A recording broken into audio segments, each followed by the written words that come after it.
യാസീൻ ഓതുന്ന സമയത്ത് ഒരാള് യാസീൻ ഓതുമ്പോ പടച്ചവനെ എന്റെ ഇന്ന കാര്യം നീ സാധിപ്പിച്ചു തരണമെന്ന് നിയ്യത്ത് ചെയ്തിട്ട് യാസീൻ ഓതിയ അതിന് ഉത്തരമുണ്ടെന്ന് നബി മുഹമ്മദ് മുസ്തഫ. നബി മുഹമ്മദ് മുസ്തഫ വഅദ് പറയുന്ന ഉസ്താദിന് ചൂടുവെള്ളം, വഅദ് കേൾക്കാൻ വന്നവർക്ക് ഫ്രൂട്ടി കുടി,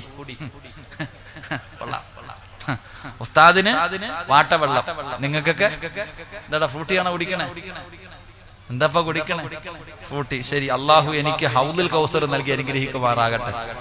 ആമീൻ പറ, ആമീൻ പറ. ചുമ്മാ പറഞ്ഞ അൽഹംദുലില്ലാ, അല്ലാഹു നമുക്ക് ഈമാൻ തരുമാറാകട്ടെ. എന്റെ പ്രിയമുള്ള സഹോദരങ്ങളെ, എവിടെ പോയാലും യാസീനല്ലേ ഓതണേ? പറ മനുഷ്യ, യാസീനല്ലേ ഓതണേ? മരണ വീട്ടിൽ പോയ യാസീൻ ഓതും, പള്ളിക്കാട്ടിൽ പോയ യാസീൻ ഓതും, കല്യാണ വീട്ടിൽ യാസീൻ ഓതും, എവിടെ പോയാലും യാസീൻ ഓതും. എന്റെ 114 സൂറത്ത് യാസീൻ മാത്രമേ ഉള്ളൂ. എന്റെ ബക്കറ ഓതാത്തെ? എന്തേ ബക്കറ ഓതാത്തെ? നീ വിചാരിച്ച ഉസ്താദിന് കൈമടക്ക് കിട്ടാനാണെന്ന്? അല്ല മോനെ, അല്ല. യാസീൻ ഓതുമ്പോ നിന്റെ മനസ്സിൽ എന്താണോ നീയത്ത്, ആ നീയത്ത് അല്ലാഹു നിനക്ക് സാധിപ്പിച്ചു തരുമെന്ന് ആദരവായ പ്രവാചകൻ നബി മുഹമ്മദ് മുസ്തഫ സല്ലല്ലാഹു അലൈഹി വസല്ലമ തങ്ങൾ പറഞ്ഞു, നീ ഖുർആൻ ഓത്, നീ ഖുർആൻ ഓത്. എവിടാപ്പ ഖുർആൻ ഓതല്? നിക്കാഹ് നടക്കുന്ന സദസ്സിലൊക്കെ സൂപ്പർ ഫാസ്റ്റ് പോകുന്ന പോലെ ഫാത്തിഹ ഓതുന്നേ. വേണ്ടപ്പ ഞാൻ സന്തോഷം. കല്യാണ വീട്ടിൽ യാസീൻ ഓതിയിട്ടുണ്ടോ? ഉണ്ടോ? നിങ്ങൾ പറ, ഏത് കല്യാണം കിടക്കുന്ന സദസ്സിലാ മോനെ യാസീൻ ഓതിയിട്ടുള്ളത്? അവിടെ ഉസ്താദ് കുൽഹുല്ലാഹു അല്ലാഹു സമദ് ചൂട് മൊട്ട വായിലിട്ടിട്ടുണ്ടത്.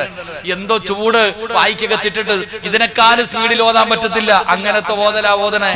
എന്നാൽ ഏതെങ്കിലും കല്യാണ വീട്ടിൽ നിക്കാഹ് നടത്തിയിട്ട് ഒരു യാസീൻ ഓതി നോക്കിക്കേ, അന്ന് അവിടെ ഉഹദ് യുദ്ധം നടക്കും. പടച്ചവനെ, നിങ്ങൾ ചിന്തിച്ചു നോക്ക്. എന്റെ പ്രിയപ്പെട്ട സഹോദരങ്ങളെ, ഞാൻ പറയുന്നത് നിങ്ങളുടെ ജീവിതം നാട്ടുകാരെന്തോ പറയുന്നതല്ല. എടാ, ഒരു വീട് വെക്കും, 2 നിലയുള്ള കൊട്ടാരം പണിതു, തിന്നാൻ വിളിക്കുമ്പോ എല്ലാരും വന്ന് ഭക്ഷണവും കഴിച്ചിട്ട് പറയും, അവന്റെ അഹങ്കാരം കണ്ടോ, എന്തിനാടാ ഇത്രയും വലിയ വീട്? അവന്റെ വീട് ഇതിനെക്കാളും വലിയ വീടാ. നീ ഒരു വീട് വെച്ചു, താമസം കയറിൽ നിന്ന് നാട്ടുകാരെ മുഴുവനും വിളിച്ചപ്പോ ആ വീട്ടിൽ കയറി വന്നിട്ട് നീ വെച്ചു കൊടുത്തത് തിന്നിട്ട് നിന്റെ ഇറച്ചിയും തിന്നിട്ട് പോകും. അതൊന്നും പോരാ, എന്തെല്ലാം പറയോ, അവന്റെ അഹങ്കാരം കണ്ടോ, എവിടുന്ന് അറബി എത്തീങ്കാനിലാക്കിയിട്ട് കൊണ്ടുവന്നതാടാ, ഇതൊന്നും ഹലാലായ പൈസ അല്ലടാ, നിന്റെത് തിന്നിട്ട് പ്രാവിയിട്ട് കണ്ണേറ് നടത്തിയിട്ട് ഇറങ്ങിപ്പോകും. അതുകൊണ്ടാണ് ഈ പഴയ ആൾക്കാരൊക്കെ പറയുന്നത്, ഞങ്ങളുടെ നാട്ടിലൊക്കെ വീടിന്റെ പണി പരിപൂർണമായിട്ട് ചെയ്യാറില്ല, ഒരല്പം ബാക്കി വെച്ചേക്കും, കണ്ണീർ കിട്ടാതിരിക്കാൻ. എല്ലാം ചെയ്തു കഴിഞ്ഞാല്, എല്ലാം കഴിഞ്ഞിട്ട് അപ്പൊ ആര് വന്നാലും പറയും വീടിന്റെ പണി പൂർത്തീകരിച്ചില്ല, അൽഹംദുലില്ലാ അങ്ങ് തുടങ്ങിയതാ, ഒരല്പമെങ്കിലും വെക്കും. അതിനെന്തേ? എന്തിനാ? ചില വീടിന്റെ മുന്നിൽ ഇങ്ങനെ കോലം കെട്ടിയിട്ടിരിക്കും. എന്തിന്? കണ്ണീർ കിട്ടാതിരിക്കാൻ. കണ്ണീർ വലിയ വിഷയമാ. അള്ളാന്റെ റസൂൽ സല്ലല്ലാഹു അലൈഹി വസല്ലം തങ്ങൾ കുറച്ചും കാത്തിരക്ഷിക്കുമാറാകട്ടെ. ഞാൻ തമാശ പറഞ്ഞതല്ല, ഹദീസ് തന്നെയുണ്ട്. ഉദാഹരണം പറഞ്ഞ, വീടിന്റെ മുന്നിൽ നല്ല മനോഹരമായിട്ട് ഒരു വാഴ ഇങ്ങനെ കൊലച്ച് നിൽക്കാം. അപ്പൊ ചില ആൾക്കാർ ഇങ്ങനെ റോഡിൽ കൂടെ പോകുമ്പോ പറയും, ആമിന, എന്തൊരു കൊലയാടി ഇത് പടച്ചവനെ, അല്ലാഹുവേ, ആ കൊല അവിടെ നിന്ന് അടയാളം പോലും കാണൂല, കരിഞ്ഞു പോകും. അത് അവരെ കുറ്റം പറഞ്ഞിട്ട് കാര്യമില്ല, ചില ആൾക്കാരുടെ നാവ് അങ്ങനെ. എന്റെ പ്രിയപ്പെട്ട, ഞാൻ എന്റെ ഒരു അനുഭവം, വലിയ പെരുന്നാളിന് ഉളുഹിയ ഇറക്കാറുണ്ട്. അപ്പൊ പോത്തിനെ വാങ്ങാൻ വേണ്ടി ഒരു അച്ചായന്റെ വീട്ടിൽ പോയി. എന്റെ ജീവിതത്തിൽ ഞാൻ പഠിച്ചതാ. ഒരച്ചായന്റെ വീട്ടിൽ അദ്ദേഹം എല്ലാ വർഷവും ഇങ്ങനെ പോത്തിനെ വാങ്ങി വളർത്തും, എന്നിട്ട് കൊടുക്കും. അപ്പൊ അച്ചായന്റെ വീട്ടിൽ പോകുമ്പോ ഒരു മനോഹരമായ പോത്തുണ്ട്, പക്ഷെ പോത്തിന്റെ വാലിലെ തോൽ ഉരിഞ്ഞു പോയി. അത് കാരണം അച്ചായൻ തന്നെ പറഞ്ഞു, ഉസ്താദ്, ഇത് നിങ്ങൾക്ക് ഉളുഹിയയ്ക്ക് പറ്റുന്നതല്ല. അപ്പൊ അദ്ദേഹം പറഞ്ഞ ഒരു കഥയുണ്ട്, എനിക്ക് ഇന്നും ഓർമ്മയുണ്ട്. ഞാൻ ചങ്ങനാശ്ശേരി പഴയ പള്ളിയിൽ നിന്ന് അവിടുത്തെ സെക്രട്ടറി ഉൾപ്പെടെയാ പോയെ. അപ്പൊ അയാള് പറയാ, ഉസ്താദെ, ഒരുത്തൻ ഇത് നോക്കാൻ വന്നു. അത് നോക്കാൻ വന്നിട്ട് ഇതിന്റെ വാല് കണ്ടപ്പോ അവൻ പറഞ്ഞു, അവൻ പൈസ പറഞ്ഞു, പക്ഷെ അങ്ങോട്ടും ഇങ്ങോട്ടും വിലയുടെ കാര്യത്തിൽ അങ്ങോട്ട് ക്ലിയർ ആയില്ല. അപ്പൊ ഇവൻ പറഞ്ഞു, ഇതിന്റെ വാല് വല്ലാത്തതാച്ചാ, എന്തൊരു വാല, പടച്ചവനായ. അവൻ പറഞ്ഞിട്ട് അങ്ങ് പോയി. പിറ്റേ ദിവസം കാക്ക വന്ന് കൊത്തി കൊത്തി ആ വാലങ്ങ് പോയി. ഒറ്റ വാക്കേ പറഞ്ഞുള്ളൂ, വല്ലാത്ത വാലാന്ന്. ഇതെല്ലാം കഴിഞ്ഞ് ഇതിന്റെ വാല് പോയി കഴിഞ്ഞപ്പോ ഇവൻ വന്ന് വീണ്ടും വില പറയാൻ, വാല് പോയില്ലേ, അച്ചായ കൊടുക്കുന്നു. അപ്പൊ അച്ചായൻ പറഞ്ഞു, ഇത് ഉളുഹിയയ്ക്ക് പറ്റത്തില്ല. അപ്പൊ ഓൻ പറയാ, അതൊന്നും കുഴപ്പമില്ല, ഞാൻ വേറെ ഒരു വാലുണ്ട് പൊട്ടിച്ചു വെച്ചേരാന്ന്. അപ്പൊ ഞാൻ പറഞ്ഞത് ആ ഒരു വാക്ക് കണ്ണീർ വല്ലാത്തതാ. ഇന്നത്തെ വീട് പണിക്കൊക്കെ എല്ലാം മനോഹരമായിട്ട്, ഇപ്പം വീടിന് നിങ്ങൾ ചിന്തിച്ചു നോക്കിക്കേ, പടച്ചവനെ, ഇപ്പൊ നിസ്കരിക്കാൻ തന്നെ ഒരു റൂമുണ്ട് വീട്ടിൽ. ഏത് പുതിയ വീടെടുത്ത് നോക്കിയാലും ആ വീടിന്റെ അകത്ത് നമസ്കാര റൂം എന്ന് പറഞ്ഞൊരു റൂമുണ്ട്. അള്ളാഹു കാത്തിരക്ഷിക്കുമാറാകട്ടെ. അങ്ങനെ ഒരു റൂമുണ്ടോ സഹോദര? നിങ്ങളുടെയൊക്കെ പഴയ കാലത്ത് നിങ്ങൾ ചിന്തിച്ചു നോക്ക്, അങ്ങനെ ഒരു റൂം നിങ്ങളുടെ വീടിന്റെ അകത്ത് ഉണ്ടായിരുന്നു. ഞാൻ ഒരു ഉദാഹരണം ചോദിച്ചതാ, ഇനി ഇതാരും ക്ലിപ്പാക്കിയേക്കരുത്. ഞാൻ ചോദിച്ച ഒരു കാര്യം, അങ്ങനെ ഒരു റൂം പണ്ട് നമ്മുടെ വീട്ടിലുണ്ടായിരുന്നു? ഇല്ല. നമ്മുടെ വീടിന്റെ അകത്ത് എല്ലാ റൂമിലും നിസ്കരിക്കുമായിരുന്നു. നമ്മുടെ വീടിന്റെ അകത്ത് ഇപ്പൊ പുതിയൊരു മോഡൽ നിസ്കാര റൂം എന്ന് പറഞ്ഞൊരു റൂം, അതിനകത്ത് വേറെ ആരും കയറാറില്ല, പൊടിയടിച്ച് അവിടെ തന്നെ കിടക്കും. എന്റെ പ്രിയപ്പെട്ടത്, അതുപോലെ അടുക്കള. എത്ര അടുക്കളയുണ്ട്? 3 എണ്ണം. 1 അല്ല 3 എണ്ണം. എന്റെ പ്രിയപ്പെട്ടവരെ, സത്യത്തിൽ മഹത്തുക്കൾ പറയുന്നത് വീട്ടിൽ ഒരു അടുക്കളയെ പാടുള്ളെന്ന്. കാരണം എന്താ? പണ്ടത്തെ വീടിന്റെ അകത്ത് ചെറിയ അടുക്കള 4 ആണുങ്ങൾ ഉണ്ടെങ്കിൽ ഈ 4 എണ്ണത്തിന്റെ ഭാര്യമാരും ഉമ്മായും കൂടെ ഈ അടുക്കളയിൽ കിടന്നിട്ട് കസേര കളിയാ. ചെറിയ അടുക്കളക്കകത്ത് കിടന്നിട്ട് അങ്ങോട്ടും ഇങ്ങോട്ടും കറങ്ങും, ശരീരം തട്ടും, പാത്രങ്ങൾ എടുത്തും അങ്ങോട്ടും ഇങ്ങോട്ടും. ഇവരുടെ ചർച്ചകൾ മുഴുവനും ആ അടുക്കളക്കകത്താ. പക്ഷേ അവരാ ഒരു ചെറിയ റൂമിന്റെ അകത്ത് കിടന്ന് കറങ്ങിയപ്പോ അവരുടെ മനസ്സിൽ അസൂയയില്ലായിരുന്നു, കുശുമ്പില്ലായിരുന്നു, അടിയില്ലായിരുന്നു, ബഹളമില്ലായിരുന്നു. മനസ്സുകൾ തമ്മിൽ അടുത്തിരുന്നു. ഇപ്പോഴോ ഒരെണ്ണം ഇവിടെ, ഒരെണ്ണം അവിടെ, ഒരെണ്ണം വെളിയിൽ. എന്നിട്ട് സ്ക്രൂ കൊടുക്കുക, അവസാനം അടിച്ചു പിരിയ. മനസ്സുകൾ അകന്നുപോയി. എന്റെ പ്രിയപ്പെട്ടവരെ, നമ്മുടെ ഇന്നത്തെ വീടുകളുടെ അവസ്ഥ എന്ന് പറഞ്ഞാൽ, എല്ലാവരും ഇന്ന് വീട് പണി നടത്തുമ്പോ നിങ്ങൾ ചിന്തിക്കണം സഹോദര, എല്ലാരും കഞ്ഞിമൂലയാ നോക്കണേ. ഒരാൾ വീട് പണിയുമ്പോ വേണ്ട നിയമം എന്താണെന്ന് ആദ്യം ഉസ്താദന്മാരോട് ചോദിച്ചു പഠിക്കുക. ഒരാള് വീട് പണിയുന്ന സമയത്ത്, ഒരു വീട് പണിയുമ്പോൾ ആ വീടിന് ഇസ്ലാം പറയുന്ന നിയമം എന്താ നോക്ക്. അല്ലാതെ ആശാരി പറയുന്ന എന്തിനാ കേൾക്കണേ? എടാ, വീട് അല്ലെങ്കിൽ എഞ്ചിനീയർ പറയുന്ന എന്തിനാ കേൾക്കണേ? നിന്റെ വീടിന്റെ അകത്ത് നിനക്ക് സമാധാനം വേണമെങ്കിൽ അവസാനം വീട് പണിയും, ലക്ഷങ്ങൾ മുടക്കിയിട്ട് വീണു പണിയും, അവസാനം ഏതെങ്കിലും തങ്ങന്മാര് വന്നിട്ട് പറയും ഇടിച്ചു കളഞ്ഞേക്കാൻ. എന്നാൽ ആദ്യം ചോദിച്ചുകൂടെ സഹോദര, ഒരു വീട് പണിയുമെങ്കിൽ ഇസ്ലാം പറയുന്ന 3 കാര്യങ്ങളുണ്ട്, അതാ വേണ്ടത്. അല്ലാതെ കന്നിമൂലയല്ല. വാതിൽ ഇവിടെ വന്നാ കുഴപ്പം, അവിടെ വന്നാ കുഴപ്പം, ഇതിലേ കയറിയ കുഴപ്പം, എവിടെ കയറിയാലും കുഴപ്പം തന്നെയാ. അള്ളാഹു കാത്തിരക്ഷിക്കുമാറാകട്ടെ.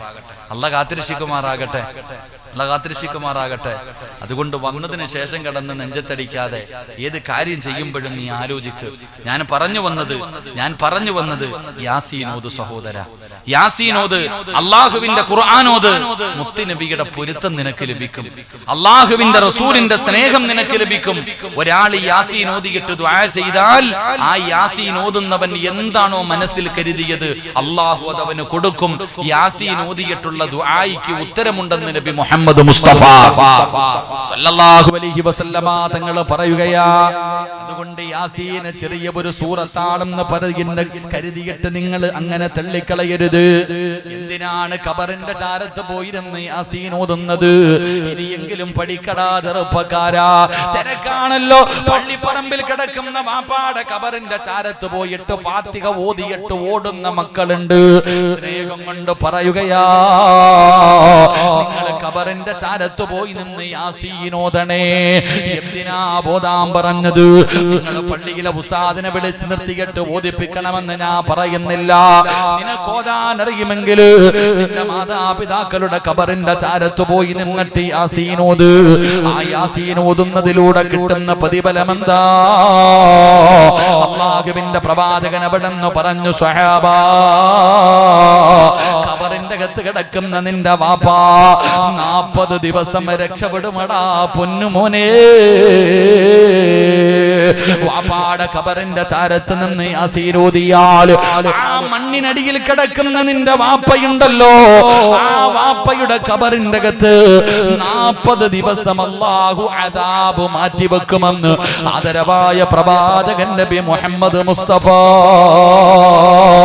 സല്ലല്ലാഹു അലൈഹി വസല്ലമ തങ്ങൾ പറയുമ്പോ, എന്റെ പ്രിയമുള്ളവരെ, 10 മണിക്ക് പരിപാടി അവസാനിപ്പിക്കേണ്ടതുള്ളത് കൊണ്ട് ഞാൻ അവിടെ നിന്ന് വിശദീകരിക്കുന്നില്ല.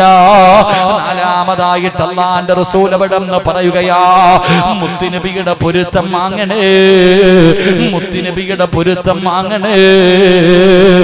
5-മത്തെ കാര്യം എന്തെന്നറിയുമോ? അഞ്ചാമത്തെ കാര്യം എന്താ?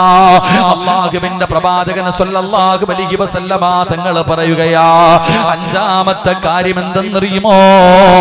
നിന്റെ മാതാപിതാക്കളുടെ അനുവാദവും പൊരുത്തവും നീ വാങ്ങണേ എന്ന് നബി മുഹമ്മദ് മുസ്തഫ സല്ലല്ലാഹു അലൈഹി വസല്ലമ തങ്ങൾ അവിടെന്ന് പറയുകയാണ്, നിന്റെ ഉമ്മയുടെ അനുവാദം വാങ്ങണ്, നിന്റെ വാപ്പയുടെ അനുവാദം വാങ്ങണ്.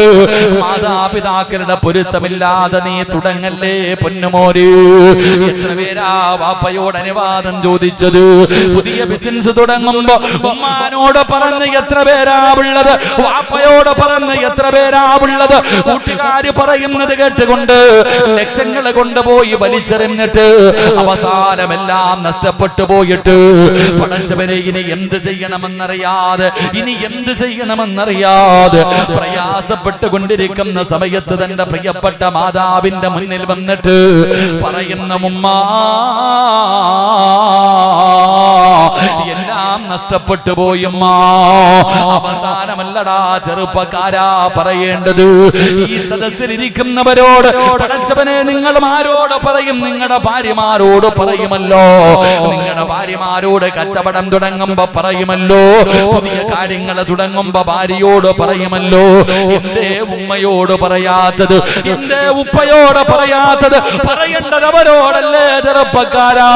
ആദ്യമായിട്ട് പറയേണ്ടത് മാതാപിതാക്കളോടല്ലേ. ഭാര്യ ഇന്നലെ കേറി വന്നവളല്ലേ, അവൾ ഇന്നലെ നിന്റെ ജീവിതത്തിലേക്ക് കടന്നു വന്നവളല്ലേ. മോനെ, നീ വിചാരിക്കും അത് ചെറിയ പാപമാണെന്ന്. ഇതൊക്കെയാണോ ഉസ്താദേ പറയേണ്ടത് എന്ന് പറയുന്ന എന്റെ പ്രിയപ്പെട്ടവരോട്, നിനക്കതിന്റെ ഗൗരവം അറിയാഞ്ഞിട്ടാ, നിനക്കതിലൂടെ വരുന്ന നഷ്ടത്തെ കുറിച്ച് നിനക്കറിയാഞ്ഞിട്ടാ. ഒരു ചരിത്രം പറഞ്ഞു തരട്ടെ ചെറുപ്പക്കാരാ, ഒരു ചരിത്രം പറഞ്ഞു തരട്ടെ പെങ്ങള്. മഹാനായ നബി മുഹമ്മദ് മുസ്തഫ സല്ലല്ലാഹു അലൈഹി വസല്ലമ തങ്ങളുടെ ചാരത്തേക്ക് സ്വഹാബികൾ കടന്നു വരികയാണ്. കണ്ണുകളോടെ മുത്തുനബിയുടെ ചാരത്ത് വന്നിട്ട് സ്വഹാബികൾ പറയുന്നു, നബിയേ യാ റസൂലല്ലാഹ്, അല്ലാഹുവിന്റെ പ്രവാചകരേ, അൽഖമദാ മരണത്തോട് മല്ലടിച്ചുകൊണ്ട് കിടക്കുകയാണ്. അല്ലാഹുവിന്റെ പ്രവാചകന്റെ പ്രിയപ്പെട്ട സ്വഹാബിയായ അൽഖമ റളിയല്ലാഹു തആല അൻഹു അവിടുന്ന് സക്കറാത്തിന്റെ അവസ്ഥയിൽ മരണത്തോട് മല്ലടിച്ചുകൊണ്ട് കിടക്കുമ്പോ അല്ലാഹുവിന്റെ പ്രവാചകന്റെ സ്വഹാബികളെ ചാരത്ത് കിടന്നു ചെന്നിട്ട് പറഞ്ഞു കൊടുക്കുന്നു, ലാ ഇലാഹ ഇല്ലല്ലാഹ്. അവിടുന്ന് ഷഹാദത്ത് കലിമ പറഞ്ഞു കൊടുക്കുകയാ. അൽഖമയ്ക്ക് പറയണമെന്നുണ്ട്, പക്ഷേ നാവ് പൊങ്ങുന്നില്ല. അല്ലാഹുവിന്റെ പ്രവാചകന്റെ മുന്നിൽ വന്നിട്ട് സ്വഹാബത്ത് പറഞ്ഞു കൊടുക്കുമ്പോ മുത്തുനബി ചോദിച്ച ചോദ്യം എന്തെന്നറിയുമോ? സഹാബാ, അൽഖമ 5 നേരവും നമസ്കരിക്കുമോ? സഹാബാ. അല്ലാഹുവിന്റെ പ്രവാചകൻ അവിടെന്ന് ചോദിക്കുമ്പോ സ്വഹാബത്ത് പറയുന്നു, നബിയേ യാ റസൂലല്ലാഹ്, അല്ലാഹുവിന്റെ റസൂലേ, അൽഖമ ഒരു വഖത്ത് പോലും മുടക്കാത്ത സഹാബിയാ. പ്രവാചകൻ അവിടുന്ന് രണ്ടാമതായി ചോദിക്കുകയാ, അൽഖമയുടെ ഉമ്മ ജീവിച്ചിരിപ്പുണ്ടോ? അൽഖമയുടെ ഉമ്മ ജീവിച്ചിരിപ്പുണ്ടോ? ആ ഉമ്മയുമായിട്ട് എങ്ങനെയാണ് അൽഖമ?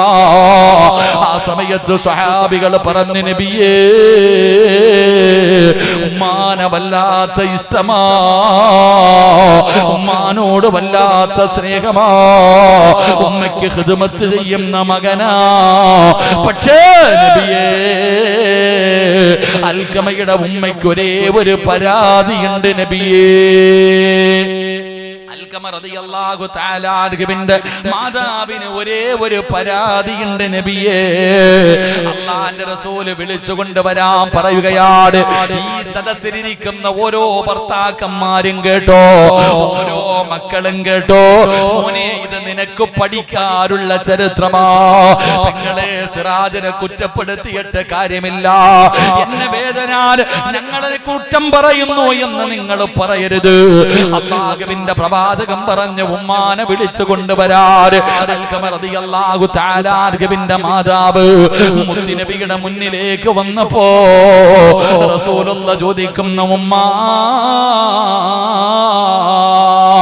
പൊന്നുമകനുമായിട്ട് എങ്ങനാ ഉമ്മ അൽഖമയുമായിട്ട് എങ്ങനെയാണ് അവിടെന്ന് പറയുന്നു നബിയേ എനിക്കവനെ വല്ലാത്ത ഇഷ്ടമാണ് നബിയേ എനിക്കവനോട് വല്ലാത്ത സ്നേഹമാണ് നബിയേ അവനെ ഞാൻ വല്ലാതെ കഷ്ടപ്പെട്ട് വളർത്തിയതാണ് പക്ഷേ ഉമ്മയുടെ മനസ്സിന്റെ വേദന എന്തെന്നറിയോ ഉമ്മയുടെ മനസ്സിന്റെ വേദന എന്തെന്നറിയോ യാ റസൂലല്ലാഹ് എന്ത് കാര്യമുണ്ടെങ്കിലും അവൻ ആദ്യം പറയുന്നത് അവന്റെ ഭാര്യയോടാണ് നബിയേ എന്തുണ്ടെങ്കിലും അവൻ ആദ്യം വന്നിട്ട് അവന്റെ കാര്യങ്ങൾ പറയുന്നത് അവന്റെ ഭാര്യയോടാ പിന്നെ എന്നോട് പറയുകയുള്ളൂ അവൻ രണ്ടാമത് എന്നോട് പറയുകയുള്ളൂ അവൻ ആദ്യം പറയേണ്ടത് എന്നോടല്ലേ നബിയേ ഞാൻ അവന്റെ ഉമ്മയല്ലേ നബിയേ ഞാൻ അവനെ കഷ്ടപ്പെട്ട് വളർത്തിയതല്ലേ നബിയേ അവൻ എന്നെക്കാലു സ്നേഹം അവന്റെ ഭാര്യയോടാണ് നബിയേ അതെനിക്ക് സഹിക്കാൻ കഴിയുന്നില്ല നബിയേ അല്ലാഹുവിന്റെ റസൂൽ പറഞ്ഞു ഉമ്മ പൊരുത്തപ്പെട്ട് കൊടുക്കുമ്മ അൽഖമയ്ക്ക് ലാ ഇലാഹ ഇല്ലല്ലാഹ് പറയാൻ അൽഖമയ്ക്ക് ലാ ഇലാഹ ഇല്ലല്ലാഹ് പറയാ കഴിയുന്നില്ല ഉമ്മ നിങ്ങളൊന്ന് പൊരുത്തപ്പെട്ട് കൊടുക്ക് അൽഖമ റളിയല്ലാഹു തആല അൻഹുവിന്റെ മാതാവ് പറഞ്ഞു ഇല്ല നബിയേ അവൻ എന്നോട് ഇങ്ങനെ ചെയ്യാ പാടില്ലായിരുന്നല്ലോ ഞാൻ അവന്റെ ഉമ്മയല്ലേ എടാ ചെറുപ്പക്കാരാ ഉമ്മാനെ തല്ലിയതിന്റെ പേരിലല്ല ഉമ്മാനെ കണ്ണുനീര് കുടിപ്പിച്ചതിന്റെ പേരിലല്ല ഉമ്മാനെ ഭാര്യയുടെ വാക്ക് കേട്ടിട്ട് വീട്ടിൽ നിന്ന് അടിച്ചിറക്കി വിട്ടതിന്റെ പേരിലല്ല ഉമ്മാനെ കുത്തുവാക്ക് പറഞ്ഞതിന്റെ പേരിലല്ല പിന്നെ എന്തുകൊണ്ടാണ് തന്റെ നാവ് പൊങ്ങാത്തതിന്റെ കാരണം എന്തെന്നറിയോ എന്ത് കാര്യവും ആദ്യം പറയുന്നത് ഭാര്യയോടാ പിന്നെ ഉമ്മയോട് പറയാറുള്ളൂ ആ ഒറ്റ മനസ്സ് വേദനിച്ചതിന്റെ പേരില് ആ മാതാവിന്റെ മനസ്സ് വേദനിച്ചതിന്റെ പേരില് അവിടുന്ന് ഷഹാദത്ത് കലിമ പറയാ കഴിഞ്ഞില്ലെന്ന് ചരിത്രം പറയുമ്പോ ഇത് സാധാരണ ഒരാളല്ല അസ്വഹാബി കന്നുചൂ എന്റെ സ്വഹാബികള് നക്ഷത്ര തുല്യരാ അവരെ കൊണ്ട് അല്ലാഹു തൃപ്തിപ്പെട്ടവരാ അവരിൽ നിങ്ങൾ ആരെ പിൻപറ്റിയാൽ നിങ്ങൾ സ്വർഗത്തിലാണ് സഹാബ എന്ന് അല്ലാഹുവിന്റെ റസൂല് പറഞ്ഞ സ്വഹാബിയാ അതുകൊണ്ട് എന്റെ പ്രിയപ്പെട്ടവരോട് പറയുകയാ ഉമ്മാനെക്കാല് സ്ഥാനം കൊടുക്കുന്ന ഉമ്മയെക്കാല് ഭാര്യയ്ക്ക് സ്ഥാനം കൊടുക്കുന്ന ഒരുപാട് ഭർത്താക്കന്മാരുണ്ട് ഭാര്യയുടെ മുന്നിൽ പോയ സർവ്വ രഹസ്യങ്ങളും പറയുമല്ലോ പറഞ്ഞിട്ടെന്ത് കിട്ടാനാ ചെറുപ്പക്കാരാ ഈ നിരന്നിരിക്കുന്ന ഭർത്താക്കന്മാരോട് ചോദിക്കട്ടെ ഏതെങ്കിലും കച്ചവടം ചെയ്തിട്ട് നഷ്ടം വന്നപ്പോ കച്ചവടം നടത്തിയിട്ട് നഷ്ടത്തിലായി ലക്ഷങ്ങളുടെ നഷ്ടം വന്നു വീട്ടിൽ കയറി ചെന്നിട്ട് പെണ്ണും പിള്ളയെടുത്ത് പറഞ്ഞ അവള് പറയുന്ന വാക്കെന്താ അങ്ങനെ തന്നെ വേണം ലക്ഷങ്ങളുടെ നഷ്ടം വന്നിട്ട് ഭാര്യയുടെ മുന്നിൽ പോയിട്ട് ഏതെങ്കിലും ഒരു ഭർത്താവ് എടി എല്ലാം നഷ്ടപ്പെട്ടു പോയടി എന്ന് പറയുമ്പോ അവള് പറയും നിങ്ങൾക്ക് അങ്ങനെ തന്നെ വേണം കാരണം ഞാൻ പറഞ്ഞത് നിങ്ങൾ കേട്ടില്ലല്ലോ ഞാൻ പറഞ്ഞത് നീ കേട്ടില്ലല്ലോ എന്നാ നീ കച്ചവടം തുടങ്ങിയപ്പോ നിന്റെ ഉമ്മാനോട് ഒരു വാക്കുപോലും പറഞ്ഞില്ല അവസാനം ലക്ഷങ്ങളുടെ നഷ്ടം വന്നിട്ട് ഉമ്മാടെ മടിയിൽ പോയി കിടന്നിട്ട് ഉമ്മ എല്ലാം പോയുമ്മ എന്ന് പറയുമ്പോ തലയിൽ ഇങ്ങനെ കൈവച്ചിട്ട് പോട്ടെ മോനെ അല്ലാഹ് നിനക്ക് തരുമടാ ആ ഒരു വാക്ക് അതാ ഉമ്മ അല്ലാഹു നമ്മുടെ ഉമ്മമാരിൽ ജീവിച്ചിരിക്കുന്നവർക്ക് അല്ലാഹു ദീർഘായുസ് കൊടുക്കുമാറാകട്ടെ അല്ലാഹു ദീർഘായുസ് കൊടുക്കുമാറാകട്ടെ അല്ലാഹു മരണപ്പെട്ടവരുടെ ഖബറിടം അല്ലാഹു വിശാലമാക്കി കൊടുക്കുമാറാകട്ടെ ഉമ്മാന്റെ അടുക്ക പോയി പറഞ്ഞാൽ ഉമ്മ മടിയിൽ പിടിച്ച് കിടത്തിയിട്ട് തലോടിക്കൊണ്ട് പറയും ദുആ ചെയ്യും അതാ ആ ഒരു ദുആയ നമുക്ക് വേണ്ടത്. എന്റെ പ്രിയപ്പെട്ടവരെ, ഉമ്മാനെ കുറിച്ച് മനസ്സിലാക്കണം. ചില മക്കൾ അങ്ങനെ എവിടെ പോയാലും ഉമ്മാനോട് പറഞ്ഞിട്ട് പോകും. പെണ്ണും കെട്ടി, മക്കളുണ്ടായി, മക്കളെയും കെട്ടിച്ചു, അവർക്കും മക്കളായി. എന്നാലും ഉമ്മായും വാപ്പായും ജീവിച്ചിരിപ്പുണ്ടെങ്കിൽ കടയിൽ പോകുകയാണെങ്കിൽ പറയും, ഉമ്മ കച്ചവടത്തിന് പോവാ, ദുആ ചെയ്യേ. എല്ലാ ദിവസവും രാവിലെ കട തുറക്കാൻ പോകുമ്പോ ഉമ്മാനോട് പറയും, വാപ്പയോട് പറയും. അതാണ് മഹാനായ ലുഖ്മാനുൽ ഹക്കീം റളിയല്ലാഹു തആല അൻഹു ഒരിക്കൽ യാത്രയ്ക്ക് പോകുന്ന സമയത്ത് മാതാവിനോട് ചോദിച്ചു, ഉമ്മ ഞാനൊരു യാത്രയ്ക്ക് പോകുകയാ, തിരിച്ചു വരുമ്പോ എന്റെ ഉമ്മാൻ എന്ത് കൊണ്ടുവരണം? പെണ്ണമ്പിള്ളയോട് ചോദിക്കും, ആമിന ഗൾഫിൽ നിന്ന് ഞാൻ വരുന്നടി എന്ത് വേണം? അവളൊരു ലിസ്റ്റ് ഇട്ട് തരും. മലേഷ്യയിൽ നിന്ന് നാട്ടിലേക്ക് വരാനൊരുങ്ങുന്ന ചെറുപ്പക്കാരൻ ഭാര്യയോട് ചോദിക്കും, നിനക്കെന്ത് വേണം? അവളൊരു വലിയ നോട്ടീസ് ഇട്ട് തരും. അവൾക്ക്, അവളുടെ മാതാപിതാക്കൾക്ക്, അവളുടെ അനിയത്തിമാർക്ക് വലിയ ലിസ്റ്റ്. എന്നാ ഉമ്മാനോട് ചോദിക്കാറുണ്ടോ, ഉമ്മ നിങ്ങൾക്ക് എന്ത് വേണം? ആ ഉമ്മാടെ ദുആ കൊണ്ടല്ലേ നീ സൗദി പോയത്, നീ ഗൾഫിൽ പോയത്, നീ മലേഷ്യ പോയത്. എവിടെന്നാ മോനെ ഈ പണമൊക്കെ ഉണ്ടാക്കിയത്? നട്ടം തിരിഞ്ഞ് ഈ നാട്ടിലൂടെ തെക്ക് വടക്ക് നടന്നപ്പോ ഉമ്മ 50 രൂപ പള്ളിയിലെ ഉസ്താദിന്റെ അടുത്ത് കൊടുത്തിട്ട് പറഞ്ഞു, ഉസ്താദ് എന്റെ മോനൊരു ജോലി കിട്ടാൻ ദുആ ചെയ്യ്, ഗൾഫിൽ പോവാ. അങ്ങനെ നീ ഗൾഫിൽ പോയി. അള്ളാഹുവേ, അവിടെ പോയപ്പോ കാട്ടറബിയുടെ കൂടെ നടക്കണത്, വലിയ ചൂട്, വലിയ കഷ്ടപ്പാട്, ശമ്പളമില്ല, ഭക്ഷണമില്ല, കുബൂസും വെള്ളവും. വിളിച്ചു പറഞ്ഞപ്പോ ഉമ്മ പറഞ്ഞു, ഇല്ല മോനെ, അറബിയുടെ മനസ്സൊക്കെ മാറും, ഞാൻ ദുആ ചെയ്തോളാം. പടച്ചവനെ, ഉമ്മ ഇവിടെ കിടന്ന് ദുആ ചെയ്തു. അപ്പൊ അൽഹംദുലില്ലാ അറബിയുടെ മനസ്സ് മാറി, ശമ്പളമായി, റബ്ബിന്റെ സഹായം കിട്ടി. അൽഹംദുലില്ലാ നീ നല്ല നിലയിലായി, വലിയ വീട് വെച്ചു, എല്ലാമായി. എന്നിട്ട് നാട്ടിലേക്ക് വരാൻ സമയത്ത് നീ ഭാര്യയോട് ചോദിക്കായി എന്ത് വേണം? ഉമ്മാനോട് ചോദിക്കാറില്ല. വാപ്പാനോട് ചോദിച്ചിട്ടുണ്ടോ? ഞാൻ ചോദിക്കട്ടെ, ഇവിടെ ഇരിക്കുന്നതിൽ പലരും ഗൾഫിൽ പോയിട്ട് പ്രവാസികളാ. നിങ്ങൾ ചിന്തിക്ക്, നിങ്ങൾ ഗൾഫിൽ നിന്ന് വരാൻ സമയത്ത് നിങ്ങളുടെ വാപ്പാനോട് ചോദിച്ചിട്ടുണ്ടോ, വാപ്പ നിങ്ങൾക്ക് എന്താ വേണ്ടേന്ന്? ചോദിക്കത്തില്ല. കാരണം എന്തേ? എപ്പോഴും വാപ്പ ഇങ്ങനെ കടിച്ചോണ്ട് നടക്കും, ചിരിക്കാറില്ല. നമ്മൾ വിചാരിച്ചിരിക്കുന്നത് നമ്മുടെ വാപ്പായ്ക്ക് നമ്മളോട് സ്നേഹമില്ലെന്നാ. എന്നാ ഉമ്മാനെക്കാളും സ്നേഹം വാപ്പയ്ക്കാ, പക്ഷെ പുറത്ത് കാണിക്കാറില്ല. വാപ്പമാര് സ്നേഹം പുറത്ത് കാണിക്കാറില്ല. കാരണം കാണിച്ചു കഴിഞ്ഞാൽ തോടി കയറിയിരിക്കും. അതുകൊണ്ടാ കൊച്ചുകുട്ടികളെയും പട്ടിക്കുട്ടികളെയും അടുപ്പിക്കരുതെന്ന. കാരണം എന്തേ? കൂടുതൽ കാണിച്ചു കഴിഞ്ഞാൽ പിന്നെ വിലയുണ്ടാകത്തില്ല. എന്റെ പ്രിയപ്പെട്ടവരെ, വാപ്പമാർ അത് മനസ്സിന്റെ ഉള്ളിൽ വല്ലാത്ത സ്നേഹമാ. അള്ളാഹുവേ, എല്ലാരും പറയാറുണ്ട് ഉമ്മാടെ കാൽച്ചുവട്ടിലാ സ്വർഗം കിടക്കുന്നേന്ന്. അപ്പൊ ഈ അടുത്ത് കാസർഗോഡുള്ളൊരു ചെറിയ പയ്യൻ ഉമ്മാനോട് ചോദിച്ചു, ഉമ്മാടെ കാൽച്ചുവട്ടിലാണ് സ്വർഗം കിടക്കുന്നത്, അപ്പൊ വാപ്പാടെ കാലിന്റെ ചുവട്ടി ജഹന്നമാണ് കിടക്കണമെന്ന് വെച്ചേ. എന്റെ പ്രിയപ്പെട്ട സഹോദരങ്ങളെ, ഞാൻ പറഞ്ഞു വന്നത് ലുഖ്മാനുൽ ഹക്കീം റളിയല്ലാഹു തആല അൻഹു ഖുർആനിൽ ഒരു അധ്യായത്തിന്റെ പേര് തന്നെ ലുഖ്മാൻ എന്ന, ഒരു സൂറത്തിന്റെ പേര് തന്നെ ലുഖ്മാൻ എന്ന. ആ ലുഖ്മാനുൽ ഹക്കീം തങ്ങൾ ഒരു യാത്രയ്ക്ക് പോകാൻ തയ്യാറായപ്പോ ഉമ്മാനോട് ചോദിച്ചു, ഉമ്മ പോയിട്ട് വരുമ്പോ എന്ത് വേണം എന്റെ ഉമ്മച്ചിക്ക്? എന്റെ പെറ്റുമ്മായ്ക്ക് എന്ത് വേണം? ഞാൻ കൊണ്ടുവരാ ഉമ്മ. ഉമ്മ പറഞ്ഞു, എനിക്കൊന്നും വേണ്ട. ഇല്ല ഉമ്മ, പറ. ആ സമയത്ത് പറഞ്ഞു, നീ തിരിച്ചു വരുമ്പോ സ്വർഗത്തിലെ ഒരു പിടി മണ്ണ് വാരിയിട്ട് വന്നാ മതി, ഒന്നും എനിക്ക് വേണ്ട. നീ തിരിച്ചു വരുമ്പോ സ്വർഗത്തിലെ ഒരു പിടി മണ്ണ് വാരിയിട്ട് വരണം. ലുഖ്മാനുൽ ഹക്കീം റളിയല്ലാഹു തആല അൻഹു ചോദിച്ചു, സ്വർഗത്തിലെ മണ്ണ് വേണോ? അതിനെന്തിനാ ഞാൻ പോയിട്ട് വരണവരെ കാത്തിരിക്കണേ? ഇപ്പൊ തരാം ഉമ്മ. ഉമ്മയ്ക്ക് സ്വർഗത്തിലെ മണ്ണല്ലേ വേണ്ടേ?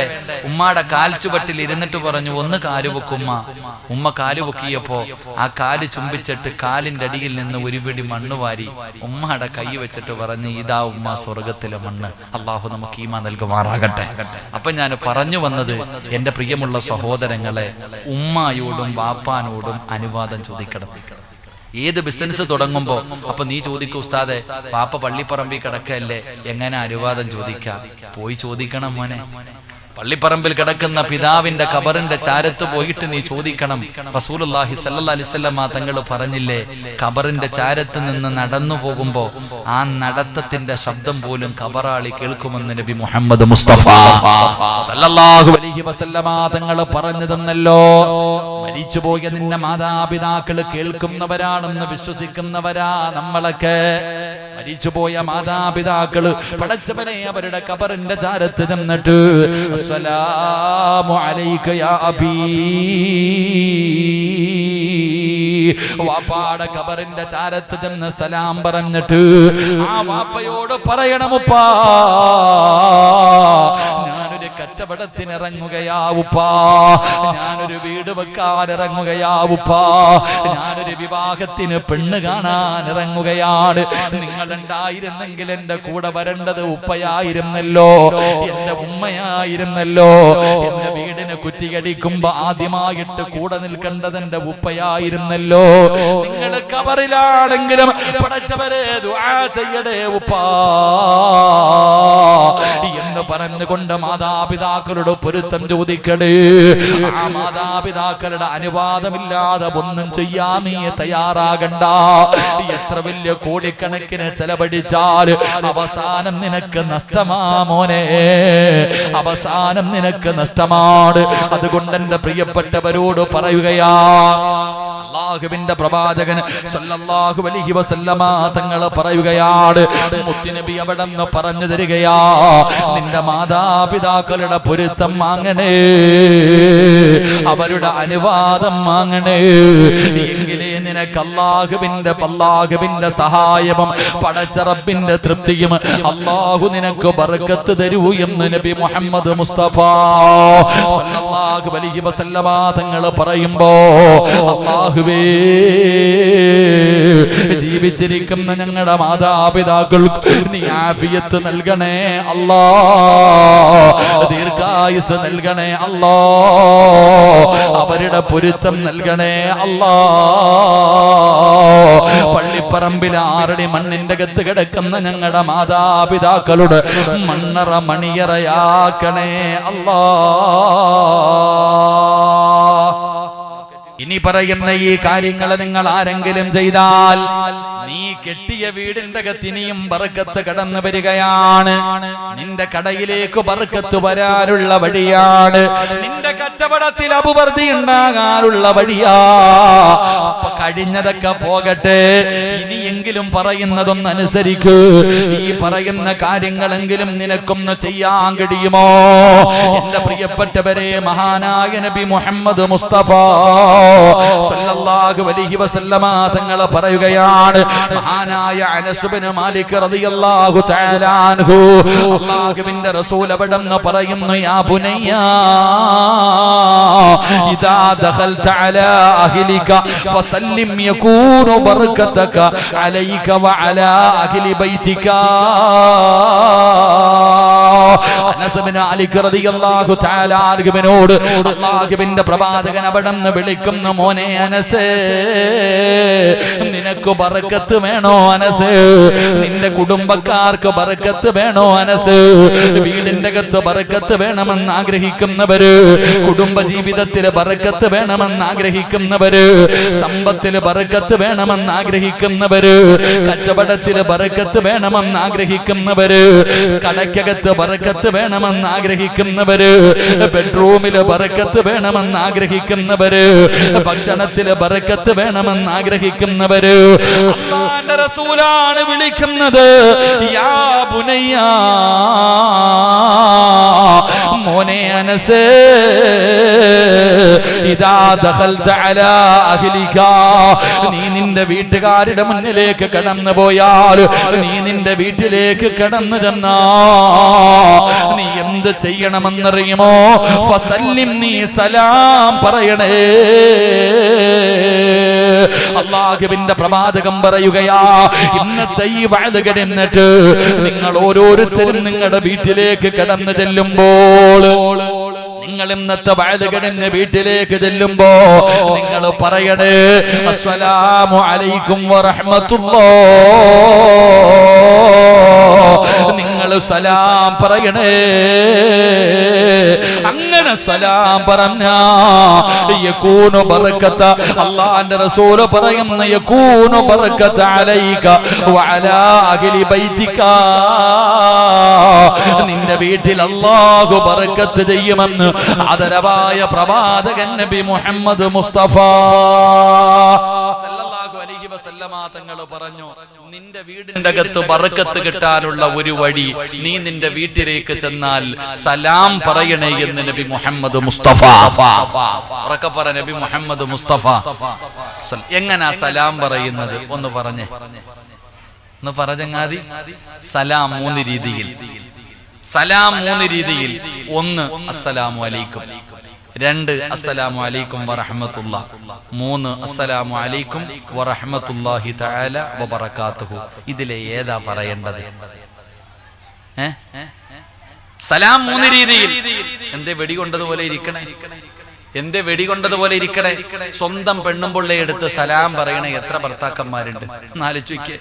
വീട്ടിൽ കയറി ചെല്ലുമ്പോ ഭാര്യയോട് പറയാ അസ്സലാമു അലൈക്കും. ഇന്ന് വയത് കഴിഞ്ഞിട്ട് നിങ്ങൾ ആരെങ്കിലും വീട്ടിൽ പോയിട്ട് പെണ്ണുമ്പുള്ളയെ എടുത്ത് സലാം പറഞ്ഞ ഓള് ചിന്തിക്കും, പഠിച്ചവനെ ശൈത്താൻ വല്ലതും കൂടിയല്ല. പതിവാ ഇങ്ങനെ ആദ്യമായിട്ടാ. നിങ്ങൾ ചിരിക്കണ്ട. നിങ്ങളെങ്ങാണം പോയിട്ട് സലാം പറഞ്ഞ, ഓ ആമിന ഇന്ന് വീട്ടിൽ പോയിട്ട് ബെല്ലടിച്ചു, കെട്ടിയവൻ ഉറക്കത്തിൽ നിന്ന് എഴുന്നേറ്റ് വരിക, ഇച്ച ഇങ്ങനെ ഇറങ്ങി വന്ന് വാതിൽ തുറക്കുമ്പോ ആമിനത്തെ ഇങ്ങനെ നിന്നിട്ട് അസ്സലാമു അലൈക്കും വറഹ്മത്തുള്ളാഹി തആല വബറകാതുഹു അങ്ങാരി വെടി കൊണ്ടതുപോലെ നിൽക്കുക. പടച്ചവനെ ഉസ്താദിന്റെ അടുക്കുന്ന ഒരു ചരട് പൊതി വാങ്ങണം. കാരണം വാതിന് പോയപ്പോ ഏതോ ശൈത്താൻ കൂടിയെന്ന്. കാരണം നമ്മളാരും പറയാറില്ല, നമ്മളാരും സലാം പറയാറില്ല. നമ്മളെക്കാളും വലിയ പിശുക്കന്മാര് ലോകത്തുമില്ല. അള്ളാഹു കാത്തിരക്ഷിക്കുമാറാകട്ടെ. എന്തേ മനുഷ്യ ഒരു സലാം പറഞ്ഞ ഫോൺ വന്നാൽ ആദ്യം ചോദിക്കുന്നത് ഹലോന്ന. സലാം പറയണ എത്ര പേരുണ്ട്? സ്വന്തം പെണ്ണുമ്പിള്ളയാ വിളിക്കുന്നതെന്നറിയാം. അറിയാത്ത നമ്പരാണെങ്കിൽ നിങ്ങൾ ചോദിക്കും, ഉസ്താദ് അറിയാത്ത നമ്പരാണെങ്കിൽ ഒരു അമുസ്ലിമാണ് വിളിക്കുന്നെങ്കിൽ സലാം പറയാൻ പാടുണ്ടോ? ഇല്ല. നിന്റെ പെണ്ണുമ്പിള്ളയാ വിളിക്കണേ, നമ്പര് നിനക്കറിയാം, എന്നാ നീ അസ്സലാമു അലൈക്കും എന്തേന്ന് ചോദിക്കില്ല. പെണ്ണുമ്പിള്ള വിളിച്ച് ആദ്യം ചോദിക്കുക എന്തേന്ന് ചോദിക്കണേ. ഭാര്യയെ വിളിക്കുമ്പോ അറിയാം. ഭാര്യയാണ് ഫോൺ വിളിക്കുന്നെങ്കിൽ അറിയാം. ചുമ്മാതെ നിൽക്കുക കൂട്ടുകാരുടെ കൂടെ. അപ്പോഴാണ് പെണ്ണുമ്പിള്ള ഫോൺ വിളിക്കണത്. എടുത്തിട്ട് എന്താടി, എന്താ വിശേഷം, സുഖം, കഴിഞ്ഞു, അസ്സലാമു അലൈക്കും. അപ്പൊ മനസ്സിലായിക്കൊണ്ട് അത് ഭാര്യയെ വിളിച്ചത്. വേറെ ആരെങ്കിലും വിളിക്കുവാണെങ്കിൽ ചോദിക്കും, ഹലോ എന്താ, സുഖമാണോ, തിന്നോ, ഉറങ്ങിയോ, കടന്നോ, നടന്നോ? ഇതവസ്ഥ. എന്റെ പ്രിയപ്പെട്ട സഹോദരങ്ങളെ, വീട്ടിലേക്ക് കടന്നുപോയാൽ സലാം പറയണം. അതും പരിപൂർണമായി പറയണം. ഇനി വീടിന്റെ അകത്ത് ആളില്ലെങ്കിലോ, വീടിന്റെ അകത്ത് ആളില്ലെങ്കിലും സലാം പറയണം. വീടിന്റെ അകത്ത് ആളില്ലെങ്കിലും സലാം പറയണം. നീ രാവിലെ കട തുറക്കാൻ പോവാ, എങ്ങനെയാ സലാം പറയണ്ടേ? കട തുറക്കുമ്പോ അല്ലാഹുവിന്റെ പ്രവാചകൻ പറയുന്നു, അസ്സലാമു അലൈനാ വഅലാ ഇബാദില്ലാഹി സ്വാലിഹീൻ. കട തുറക്കുമ്പോഴും നീ സലാം പറയണേ. മടക്കാൻ കടക്കകത്ത് ആളില്ലെങ്കിലും അല്ലാഹുവിന്റെ മലക്കുകളുണ്ടല്ലോ, അല്ലാഹു ഇഷ്ടപ്പെട്ടവരുണ്ടല്ലോ. എന്റെ പ്രിയപ്പെട്ടവരെ, വീടിന്റെ അകത്ത് ആരുമില്ല, പൂട്ടിക്കിട്ടിരിക്കുകയാണ് എങ്കിലും വീടിന്റെ അകത്ത് കയറുമ്പോ അസ്സലാമു അലൈനാ വഅലാ ഇബാദില്ലാഹി സ്വാലിഹീൻ. അവിടുന്ന് സലാം പറയണേ. ഈ സലാം നിനക്ക് രക്ഷയാണ്. ഈ സലാം ബർക്കത്ത് കൊണ്ടുവരികയാണ്, അല്ലാഹുവിന്റെ സഹായം കൊണ്ടുവരികയാണ്. ഈ സലാം പറയുന്നതിലൂടെ നിന്റെ മനസ്സുകൾ അടുക്കുകയാ. അതുകൊണ്ട് പ്രവാചകൻ അവിടുന്ന് പറയുകയാ, സലാം പറഞ്ഞുകൊണ്ട് നിന്റെ വീട്ടിലേക്ക് കടന്നു ചെല്ലു. അല്ലാഹു നിന്നിലും നിന്റെ വീട്ടിലും ബർക്കത്ത് ചെയ്യുമെന്ന് ആദരവായ പ്രവാചകൻ നബി മുഹമ്മദ് മുസ്തഫ സല്ലല്ലാഹു അലൈഹി വസല്ലമ തങ്ങൾ പറയുകയാണ്. അതാ സലാം പറയുന്നവർക്ക് കിട്ടുന്ന പ്രതിഫലം എന്തെന്നറിയുമോ? അബീ ഉമാമ റളിയല്ലാഹു തആല അൻഹു ഖാല റസൂലുള്ളാഹി സ്വല്ലല്ലാഹു അലൈഹി വസല്ലം ഇന്ന ഔലൻ നാസി ബില്ലാഹ് മൻ ബദഅഹും ബിസ്സലാം. സലാം പറഞ്ഞുകൊണ്ട് തുടങ്ങണേ. ആദ്യം സലാം പറയുന്നവന്, ആദ്യമായിട്ട് സലാം പറയുന്നവന് ഒരാളെ കാണുമ്പോ അവൻ പറയട്ടെ എന്നല്ല, നീ പറയണേ, നീ മത്സരിക്കണേ. ആദ്യമായിട്ട് ആരാണോ സലാം പറയുന്നത് അവൻ അല്ലാഹുവിന്റെ സാമീപ്യം ലഭിക്കുമെന്ന് നബി മുഹമ്മദ് മുസ്തഫ സല്ലല്ലാഹു അലൈഹി വസല്ലമ തങ്ങൾ പറയുകയാണ്. അവൻ അല്ലാഹുവിന്റെ സാമീപ്യം ലഭിക്കുകയാണ്. അതുകൊണ്ട് എന്റെ പ്രിയമുള്ളവര്, വീട് വെച്ച് കഴിഞ്ഞു, കച്ചവടം തുടങ്ങിക്കഴിഞ്ഞു, കുടുംബജീവിതം തുടങ്ങിക്കഴിഞ്ഞു, അതാ വാഹനം എടുത്തു കഴിഞ്ഞു, ഇനി അതിനകത്ത് ബർക്കത്ത് കിട്ടാനുള്ള വഴിയാ നീ സലാം പറയടേ. അല്ലാഹു നിനക്ക് ബർക്കത്ത് ചെയ്യുമെന്ന് നബി മുഹമ്മദ് മുസ്തഫ സല്ലല്ലാഹു അലൈഹി വസല്ലമ തങ്ങൾ പറയുന്നു. നിങ്ങളെ കേട്ടോ, രണ്ടാമത്തെ കാര്യമാണ് ഇനി നിനക്ക് ചെയ്യാൻ പറ്റുന്ന രണ്ടാമത്തെ കാര്യം എന്തെന്നറിയുമോ? അല്ലാഹുവിന്റെ റസൂല് പറയുകയാ ഇജ്തമിഉ അലാ തുആമികും ഉദ്കുറുസ്മല്ലാഹി അലൈഹി. അല്ലാഹുവിന്റെ പ്രവാചകൻ അവിടെന്ന് പറയുകയാ ബർക്കത്ത് കിട്ടാനുള്ള രണ്ടാമത്തെ വഴി എന്താ? ബർക്കത്ത് ലഭിക്കാനുള്ള രണ്ടാമത്തെ വഴി എന്താ? മുത്തുനബി എവിടെന്ന് പറയുകയാ, അല്ലാഹുവിന്റെ റസൂൽ എവിടെന്ന് പറയുകയാ, നിങ്ങൾ ഭക്ഷണം കഴിക്കുമ്പോ ബിസ്മില്ലാഹിർ റഹ്മാനിർ റഹീം ബിസ്മി പറഞ്ഞുകൊണ്ട് ഭക്ഷണം കഴിക്കാൻ തുടങ്ങണേ. എന്റെ പ്രിയമുള്ളവരെ, ഈ നാട്ടിൽ അല്ലാഹുവിന് ഏറ്റവും ഇഷ്ടപ്പെട്ട വീട് ഏതെന്നറിയുമോ? നിങ്ങളുടെ ഈ നാട്ടില് അല്ലാഹുവിന് ഏറ്റവും ഇഷ്ടപ്പെട്ട ഭവനം ഏതെന്നറിയുമോ? അത് 2 നിലയുള്ള വീടല്ല, AC ഉള്ള വീടല്ല, ഒരുപാട് ഗാർഡനുള്ള വീടല്ല, സ്വിമ്മിംഗ് പൂളുള്ള വീടല്ല. പടച്ചവനെ, അല്ലാഹുവിന് ഏറ്റവും ഇഷ്ടപ്പെട്ട ഭവനം ഏതെന്നറിയോ? നെഞ്ചു ചിന്തിക്ക ചെറുപ്പക്കാരാ. ഈ സദസ്സിലിരിക്കുന്നവരോട്, ഭാര്യയോടും ഭർത്താവിനോടും ഞാൻ ചോദിക്കുകയാ, ഈ സദസ്സിലിരിക്കുന്ന മാതാപിതാക്കളോട് ചോദിക്കുകയാ, ഈ നാട്ടിൽ അല്ലാഹുവിന് ഏറ്റവും ഇഷ്ടപ്പെട്ട വീട് ഏതെന്നറിയുമോ? നിസ്കരിക്കുന്ന വീടിനെ കുറിച്ചല്ല, നോമ്പുകാരുള്ള വീടിനെ കുറിച്ചല്ല, സദഖ കൊടുക്കുന്ന വീടിനെ കുറിച്ചല്ല, ഖുർആൻ ഓതുന്ന വീടിനെ കുറിച്ചല്ല. അല്ലാഹുവിന്റെ പ്രവാചകൻ പറയുകയാണ്, ഈ നാട്ടിൽ അല്ലാഹുവിന് ഏറ്റവും ഇഷ്ടപ്പെട്ട ഭവനം ഏതെന്നറിയുമോ? ഭാര്യയും ഭർത്താവും മക്കളും കൂടെ ഒരുമിച്ചിരുന്ന് ഭക്ഷണം കഴിക്കുന്ന വീടുണ്ടല്ലോ, അത് അല്ലാഹുവിന് ഏറ്റവും ഇഷ്ടപ്പെട്ട വീടാണെന്ന് ആദരവായ പ്രവാചകൻ നബി മുഹമ്മദ് മുസ്തഫ ബർക്കത്ത് കിട്ടാനുള്ള രണ്ടാമത്തെ വഴി ഒരുമിച്ചിരുന്ന് ഭക്ഷണം കഴിക്കുന്ന വീട്. ആരാപ്പ? ഭാര്യയും ഭർത്താവും മക്കളും കൂടെ ഒരുമിച്ചിരുന്ന് ഭക്ഷണം കഴിക്കണ ഏതെങ്കിലും ഒരു മനുഷ്യനുണ്ടെങ്കിൽ കൈബുക്ക. ഈ കൂട്ടത്തിൽ ഒരുമിച്ചിരുന്ന് ഭക്ഷണം കഴിക്കണത്. സ്റ്റേജിൽ ആരും ഇല്ലേപ്പാ, ആലോചിക്കേ. എന്റെ പൊന്നാര ചങ്ങാതിമാരെ, എങ്ങനെ നിന്റെ വീട്ടിൽ ബർക്കത്തുണ്ടാകും? എങ്ങനെ നിന്റെ വീട്? നീ വിചാരിച്ചോ 2 നില കൊട്ടാരമാണെന്ന്? അല്ലാഹ്ക്ക് അല്ല. അല്ലാഹ്ക്ക് ഇഷ്ടപ്പെട്ടത് നിന്റെ വീടല്ല. എടാ, ഒരു ഭാര്യയും ഭർത്താവും പണ്ടൊക്കെ ഒരു വീട്ടിൽ ഒരു പാത്രമേ ഉള്ളൂ. ഒരു വീടിന്റെ അകത്ത് ഒരു പാത്രമേ ഉള്ളൂ. ആ പാത്രത്തിന്റെ അകത്താണ് എല്ലാരും കൈയിട്ട് വാരി തിന്നണത്. ഇപ്പോഴോ? നീ ചിന്തിച്ചു നോക്ക്. എടാ, ഏറ്റവും വലിയ ശത്രു ആരാ? നിന്റെ ഏറ്റവും വലിയ, നീ വിചാരിക്കുന്നത് നിന്നോട് ഏറ്റവും വലിയ അസൂയ നാട്ടുകാർക്കാണെന്ന? അല്ലടാ മോനെ, പഠിച്ചോ. നിന്നോട് ഏറ്റവും കൂടുതൽ അസൂയ നാട്ടുകാർക്കല്ല, നിന്റെ സ്വന്തം കൂടപ്പുറപ്പിനാ. അല്ലാഹു ഈമാൻ തരുമാറാകട്ടെ. എന്തേ മടിയണ്ട? തെളിവ് വേണോ? തെളിവ് വേണോ? മഹാനായ യൂസുഫ് നബി അലൈഹിസ്സലാം. യൂസുഫ് നബി അലൈഹിസ്സലാം വാപ്പാന്റെ അടുക്ക പോയിട്ട് പറഞ്ഞു, യാക്കൂബ് നബിയോട് പറഞ്ഞു, വാപ്പച്ചി, ഇന്നലെ ഞാനൊരു സ്വപ്നം കണ്ടു കേട്ടാ. വാപ്പ എന്തേ പറഞ്ഞേ? കാക്കാമാരോടൊന്നും പറയണ്ട കേട്ടോ. എന്താ പറഞ്ഞേ? യൂസുഫ് നബി പോയിട്ട് ഒരു സ്വപ്നം കണ്ട കഥ പറഞ്ഞപ്പോ വാപ്പ മകനോട് പറഞ്ഞു കൊടുക്കണം, മോൻ ഇക്കാമാരോടൊന്നും പറഞ്ഞു കൊടുക്കണ്ട, ഈ കണ്ട കാര്യം അത് അങ്ങനെ ഇരിക്കട്ടെ. പക്ഷെ യൂസുഫ് നബി പാവം കുട്ടിയായിരുന്നു, പോയി കാക്കച്ചിമാരോടെല്ലാം പോയി പറഞ്ഞു കൊടുത്തു. അവസാനം എന്ത് ചെയ്തേ? പൊട്ടക്കടറ്റിൽ വലിച്ചെറിഞ്ഞിട്ട് കൊല്ലാൻ നോക്കി. അള്ളാഹു കാത്തിരക്ഷിക്കുമാറാകട്ടെ. എന്റെ പ്രിയപ്പെട്ട സഹോദരങ്ങളെ, ഇപ്പോ എന്നെക്കാളും നല്ല ജീവിതം എന്റെ കൂടപ്പുറപ്പിന് വേണ്ട, അത് ആഗ്രഹിക്കാം. എന്നാ പണ്ട് അങ്ങനല്ല. ഒരു വീടിന്റെ അകത്ത് ഒരു പാത്രത്തിന്റെ അകത്തിരുന്ന് എല്ലാരും കൈയിട്ട് വാരി തിന്നും.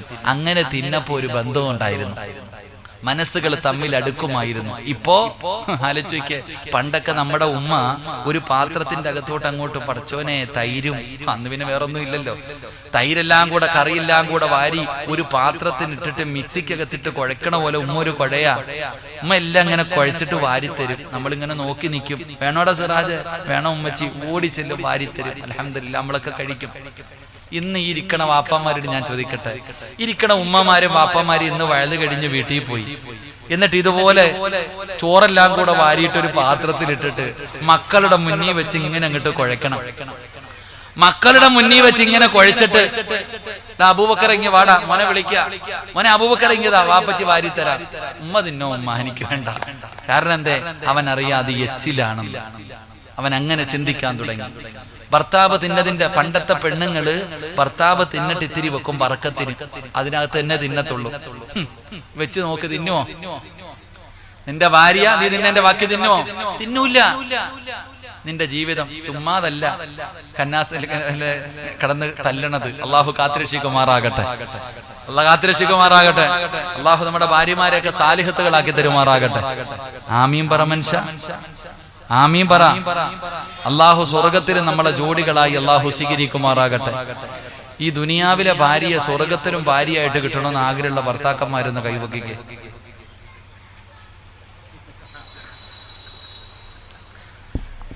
സ്റ്റേജിൽ ഇരിക്കണവരൊക്കെ കൈവക്ക്, പെണ്ണുമ്പിള്ള കണ്ടുകൊണ്ടിരിക്കുക. വീട്ടിൽ പോകുമ്പോ ചോദിക്കുക, എന്തേ എല്ലാരും പൊക്കി നിങ്ങൾ പൊക്കാഞ്ഞ? അവസാനം പിന്നെ കൂമ്പിന് ഇടിയിട്ടും. എന്തേ ഈ ഇരിക്കണതില് 75% പെണ്ണ് കിട്ടിയവരാ, എന്തേ ഇപ്പൊ കൈവക്കാത്ത? എന്റെ പൊന്നാര ഉസ്താദ്, ഇവള് സ്വർഗത്തിലുണ്ടെങ്കിൽ ഞാൻ അങ്ങോട്ട് പോണില്ല. കാരണം ഇവളെ ഇവിടെ തന്നെ സഹിച്ചു മടുത്തിന് ഇപ്പൊ സ്വർഗം. അതാ നമ്മള് ചിന്തിക്കുക. സുബ്ഹാനല്ലാഹ്. എന്റെ പ്രിയമുള്ള സഹോദരങ്ങളെ, ബറക്കത്ത് കിട്ടണമെങ്കിൽ നാളെ രാവിലെ പയ്യന്നൂര് പോയിട്ട് ഏതെങ്കിലും ഒരു മാളി പോയിട്ട് നല്ല ഒരു വലിയ പാത്രം വാങ്ങും. വലിയൊരു പാത്രം വാങ്ങിയിട്ട് നാളെ മുതൽ ഒരുമിച്ചിരുന്ന് കഴിക്കുക. അതെങ്ങനെ? നീ രാവിലെ ഉറക്കത്തിൽ നിന്ന് എഴുന്നേറ്റ് പോകും, വൈകിട്ട് വരുമ്പോ ഉമ്മ തിന്നുന്നത് സീരിയലിന്റെ മുന്നിൽ, ടിവിയുടെ മുന്നിൽ ഇരുന്ന് ഉമ്മ തിന്നും. മക്കളാണെങ്കിൽ പടച്ചവൻ അവിടെ ബെഡ്റൂമിനകത്ത് പഴുതു പറഞ്ഞുകൊണ്ടാ തിന്നണ, ഫോണ് ഗെയിം കളിച്ചുകൊണ്ട് തിന്നും. പാപ്പ 10 മണിക്ക് കയറി വരുമ്പോ അടച്ചു വെച്ചിട്ടുണ്ടാവും, തിന്നിട്ട് കിടന്നുറങ്ങും. എന്തൊരു ജീവിതം വാപ്പ നിനക്ക്! ഇതിനാണോ ജീവിതം എന്ന് പറയണേ? അല്ല. ഒരുമിച്ചിരുന്ന് ഭക്ഷണം കഴിക്കുക. ഭക്ഷണം കഴിക്കുമ്പോൾ മനസ്സുകൾ തമ്മിൽ അടുക്കും വാപ്പ. മനസ്സുകൾ, ഭാര്യയും ഭർത്താവിന്റെയും മനസ്സുകൾ അടുക്കും. മക്കൾ കൂടപ്പുറപ്പുകൾ തമ്മിൽ പാടാനിയ ഒരു സ്നേഹമാ, ഒരു സ്നേഹമാ. അല്ലാഹുവിന്റെ പ്രവാചകൻ അവിടെന്ന് പറയുകയാണ്, എന്റെ പ്രിയപ്പെട്ട സഹോദരിമാരെ, തമാശ പോലെ പറയുകയല്ല. ഇത് നിന്റെ ജീവിതത്തിൽ നീ ഒരു 10 ദിവസം നിന്റെ വീടിന്റെ അകത്തൊന്ന് ചെയ്തു നോക്ക്. ഒന്ന് വീടിന്റെ അകത്ത് കിടക്കുമ്പോ ഈ ഭർത്താക്കന്മാരോട് പറയുകയാണ്, വാപ്പമാരോട് പറയുകയാണ്, നിങ്ങളൊന്ന് ധൈര്യമുണ്ടെങ്കിൽ ടെസ്റ്റ് ചെയ്തു നോക്ക്. ഇന്നു മുതൽ നിങ്ങളുടെ വീടിന്റെ അകത്ത് കയറുമ്പോ നിങ്ങളൊന്ന് സലാം പറഞ്ഞു നോക്ക്. അതും പരിപൂർണമായി സലാം പറയൂ. അത് മാത്രമല്ല, ഒരുമിച്ചിരുന്ന് ഭക്ഷണം കഴിച്ച് നോക്ക്. അല്ലാഹുവേ, പടച്ചറബ് നിങ്ങളുടെ ജീവിതത്തിൽ അഭിവൃദ്ധി നൽകുകയാ. എന്റെ പ്രിയപ്പെട്ടവരെ, അല്ലാഹുവേ, നിങ്ങളുടെ വീടിന്റെ അകത്ത് ബറക്കത്ത് നഷ്ടപ്പെട്ടു പോകാനുള്ള കാര്യം എന്തെന്നറിയുമോ? ഒരു കാര്യം പറഞ്ഞുകൊണ്ട് നമുക്ക് ദുആ ചെയ്യാം. ഒരേ ഒരു കാര്യം പറഞ്ഞുകൊണ്ട് ദുആ ചെയ്യാം.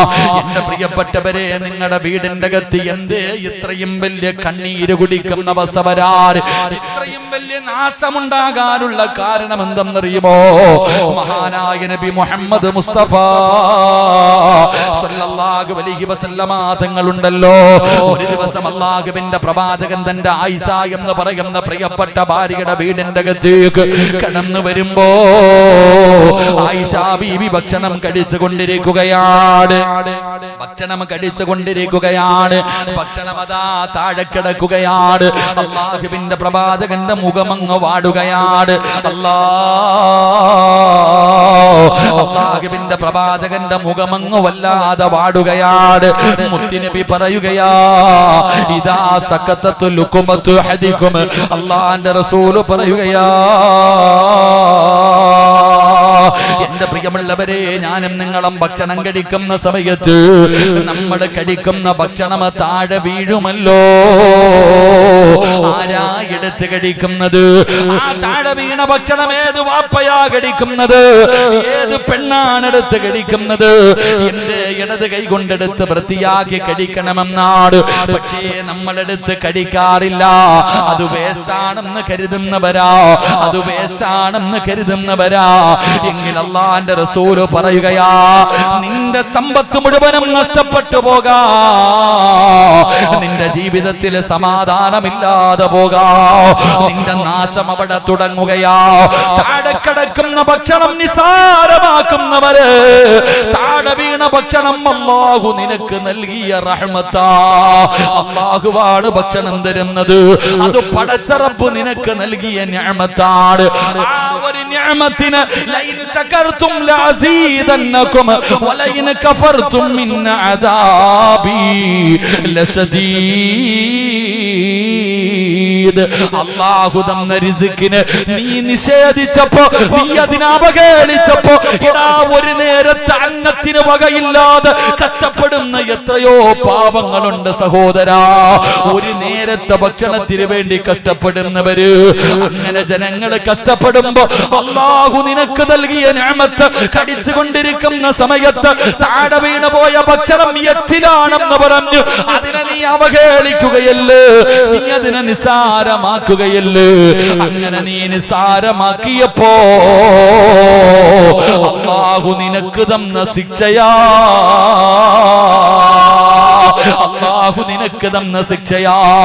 നിന്റെ ജീവിതത്തിൽ നിന്ന് ബർക്കത്ത് അല്ലാഹു എടുത്തു മാറ്റുകയാണ്. അല്ലാഹു നിന്റെ ജീവിതത്തിൽ നിന്ന് ബർക്കത്ത് എടുത്തു മാറ്റുകയാ. റസൂലുള്ളാഹി പറഞ്ഞു, ആയിഷ താഴെ വീണ ഭക്ഷണം എടുത്ത് കഴിക്കുക ആയിഷ, അത് അല്ലാഹു നമുക്ക് നൽകുന്ന റഹ്മത്താണ്, അത് പടച്ചവൻ തരുന്ന നിഅമത്താണ്. അതുകൊണ്ട് നീ അതെടുത്ത് കടിക്ക്, അതിനെ നിസാരമാക്കല്ലേ, അതിനെ നിസാരമാക്കല്ലേ. നിന്റെ കഷ്ടകാലം തുടങ്ങും മോനെ. അതുകൊണ്ട് എന്റെ പ്രിയപ്പെട്ടവരോട് പറയുകയാണ്, അല്ലാഹു നിനക്ക് ബർക്കത്ത് വേണോ, ഒരു സന്തോഷവും സമാധാനവുമുള്ള ജീവിതം ദുനിയാവിലും ആഖിറത്തിലും വേണോ? എന്റെ പ്രിയപ്പെട്ട ഉപ്പമാരെ, ഇന്നു മുതലെങ്കിലും ഒരുമിച്ചിരുന്ന് ഭക്ഷണം കഴിക്കൂ. അതൊരു നല്ല ശീലമാണ്, അതൊരു നല്ല ശീലമാണ്. അങ്ങനെ ഒരുമിച്ചിരുന്ന് ഭക്ഷണം കഴിച്ചാ നിന്റെ ഭാര്യ നിന്നെ വഞ്ചിക്കൂല, നിന്റെ ഭർത്താവ് നിന്നെ വഞ്ചിക്കൂല.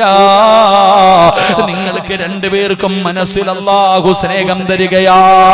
പടച്ചവരെ, നിന്റെ പൊന്നാര മക്കളുണ്ടല്ലോ, പരസ്പരം കിടന്ന് കീരിയും പാമ്പിനെ പോലെ തല്ലുകയാണ്. കൂടപ്പിറപ്പുകള്, ഒരു ഉമ്മയുടെ രണ്ട് മക്കള് വീടിന്റെ അകത്ത് കിടന്ന് തല്ലുകയല്ലേ, ശത്രുക്കളെ പോലെ തല്ലുണ്ടാക്കുകയല്ലേ. എന്റെ പ്രിയപ്പെട്ടവരെ, ഒരു പാത്രത്തിലിരുന്ന ഭക്ഷണം കഴിച്ചാ മനസ്സുകൾ തമ്മിലടുക്കുകയാ, സ്നേഹമുണ്ടാവുകയാ. അതുമാത്രമല്ല, നിന്റെ വീട് അല്ലാഹു ഇഷ്ടപ്പെടുന്ന വീടാ, ഈ നാട്ടിൽ അല്ലാഹു ഇഷ്ടപ്പെടുന്ന വീട്. എന്റെ പ്രിയമുള്ളവരെ, കുടുംബം ഒരുമിച്ചിരുന്ന് ഭക്ഷണം കഴിക്കുന്ന വീടാ. അങ്ങനെ നിങ്ങൾ അല്ലാഹുവേ ഈ പറയുന്ന കാര്യങ്ങൾ നിങ്ങൾ ചെയ്യാ തയ്യാറായ അസ്വാജുഹും ഫീ ളിലാലിൻ അലൽ അറായികി മുത്തഖിയൂൻ ലഹും ഫീഹാ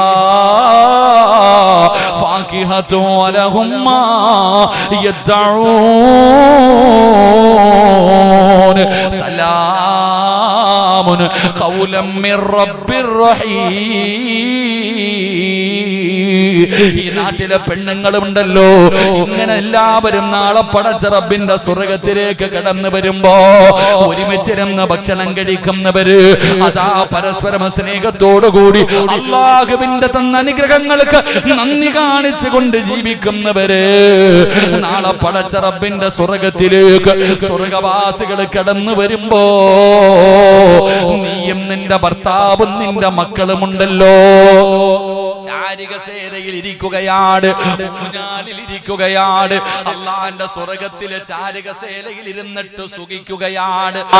വലതുഭാഗത്തും ഇടതുഭാഗത്തും ഹൂറില്ലീങ്ങളായ പെണ്ണുങ്ങള് നിങ്ങൾ സ്വർഗത്തിലിരുന്ന് അടിച്ചു പൊളിക്കുമ്പോ സ്വർഗത്തിൽ കടന്നു വരുന്ന എല്ലാവരും നിന്നോട് പറയും, നീ VIP ആണ്, അസ്സലാമു അലൈക്കും, അസ്സലാമു അലൈക്കും.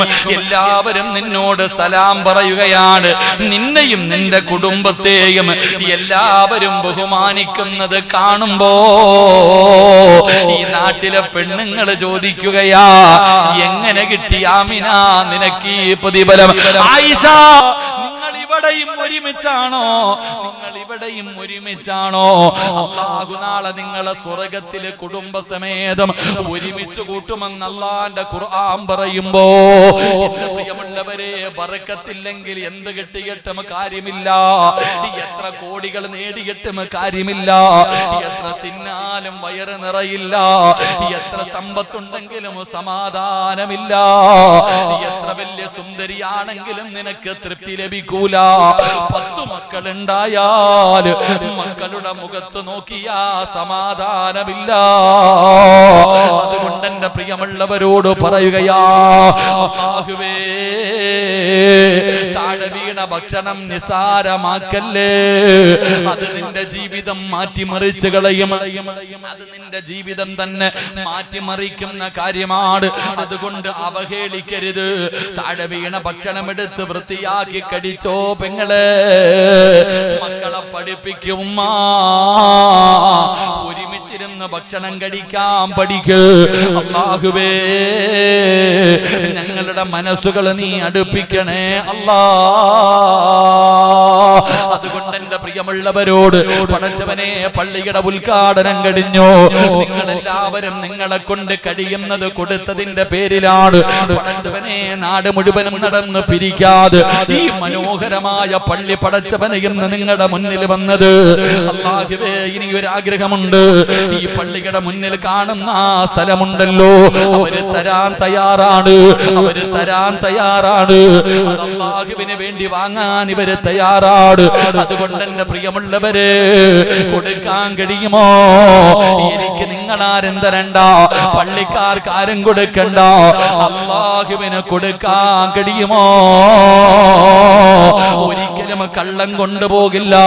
വെള്ളപ്പൊക്കം ഉണ്ടാകുമ്പോ നശിക്കൂല. ഒരു ഗവൺമെന്റും പിടിച്ചു കൊണ്ടുപോകില്ല. അല്ലാഹുവിനൊരു സദക്ക കൊടുക്കാൻ മനസ്സുണ്ടോ? സമ്പത്ത് കൊടുക്കാൻ മടിക്കുന്നവരുണ്ടല്ലോ. ലക്ഷങ്ങൾ കൂട്ടിവെച്ചിട്ട് ഇല്ല എന്ന് കള്ളം പറയുന്ന പണക്കാരാ, നിന്റെ വാപ്പ പോയപ്പോ എന്ത് കൊണ്ടുപോയടാ പൊന്നുമോര്? അവസാനം പള്ളിപ്പറമ്പില് നീ വാങ്ങിക്കൊടുത്ത 3 കഷ്ടം തുണിയും പുതച്ച് കുറച്ചു പഞ്ഞിയുമല്ലാതെ നിന്റെ വാപ്പയൊന്നും കൊണ്ടുപോയില്ലല്ലോ. പടച്ചവനെ, ഒരു സദക്ക കൊടുത്തു കഴിഞ്ഞാ പടച്ചവനെ, ക്യാൻസറിന് മരുന്നില്ലെന്നാരാ പറഞ്ഞത്? ട്യൂമറിന് മരുന്നില്ലെന്നാരാ പറഞ്ഞത്? എന്റെ പ്രിയമുള്ളവരെ, എല്ലാത്തിനും മരുന്നുണ്ട്, എല്ലാത്തിനും മരുന്നുണ്ട്. ആ മരുന്ന് ഏതെന്നറിയുമോ?